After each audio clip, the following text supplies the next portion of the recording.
పుష్ప 2 భారీ వ్యయంతో 3 సంవత్సరాలు నిర్మించినటువంటి చిత్రం విడుదల కాబోతుంది.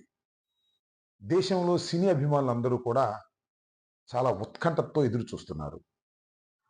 పుష్ప 1 కన్నా ఇది బాగా హిట్ అవుతుందా? అంతకన్నా మంచి పేరు తీసుకొస్తుందా? అనేటువంటి ఉద్దేశంతో అందరూ ఎదురు చూస్తున్నారు. నేను హృదయపూర్వకంగా కోరుకుంటున్నా. ఈ పుష్ప 2 ఘన విజయం సాధించాలని, తెలుగు వారికి పేరు ప్రఖ్యాతులు తీసుకురావాలని.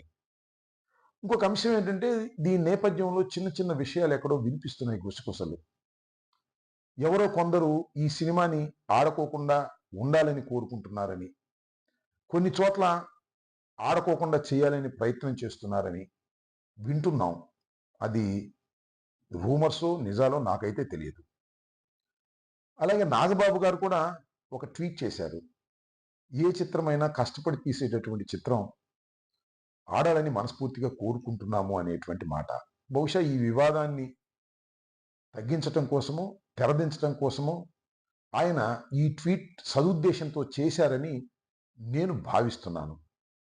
ఈ సందర్భంగా నేను ఒక విషయాన్ని చెప్తున్నా. ఎవరైనా ఎక్కడైనా ఈ పుష్ప 2 గురించి ఆడకూడదనో, లేకపోతే ఇంకోటనో ఉంటే వాళ్ళందరికీ నేను మనవి చేసేది ఏమిటంటే, ఎవరైనా ఒక సినిమా ఆడకూడదని కోరుకుంటే ఆడని రోజులు కాదు.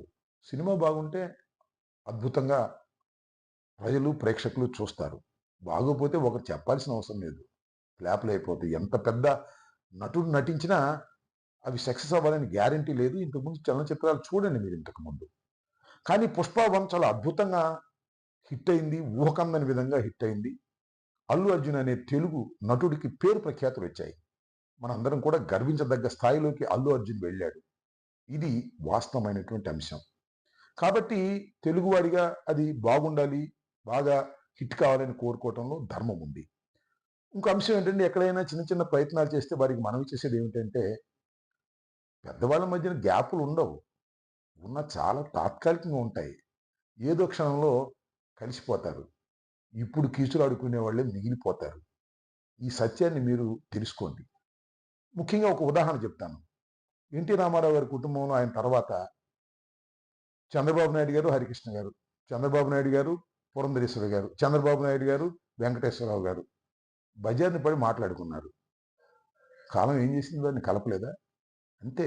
ఏ కుటుంబమైనా చిన్న చిన్న విభేదాలుంటే కలిసిపోతారు అనే విషయాన్ని గుర్తుపెట్టుకోండి. ఎనీహౌ, పుష్ప 2 ఘన విజయం సాధించాలని తెలుగు ప్రేక్షకులకు, తెలుగు ప్రజలకు, తెలుగు చలనచిత్రంలో ఉన్నటువంటి దర్శకులకు ఇది ఒక మంచి పేరు తీసుకురావాలని, ఇది మన బాహుబలిలాగా తీసుకురావాలని మనస్ఫూర్తిగా నేను ఒక తెలుగువాడిగా కోరుకుంటున్నాను.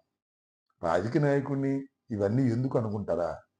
అప్పుడప్పుడు సినిమాలు, రాజకీయాలు మిక్స్ అవుతుంటాయి కాబట్టి, అప్పుడప్పుడు ఉత్సాహంగా ఉన్నప్పుడు కొన్ని విషయాలు మీతో పంచుకోవాలని, షేర్ చేసుకోవాలని ఒక సదుద్దేశమే తప్ప దురుద్దేశం లేదనేది దయచేసి మీరు గమనించాలి.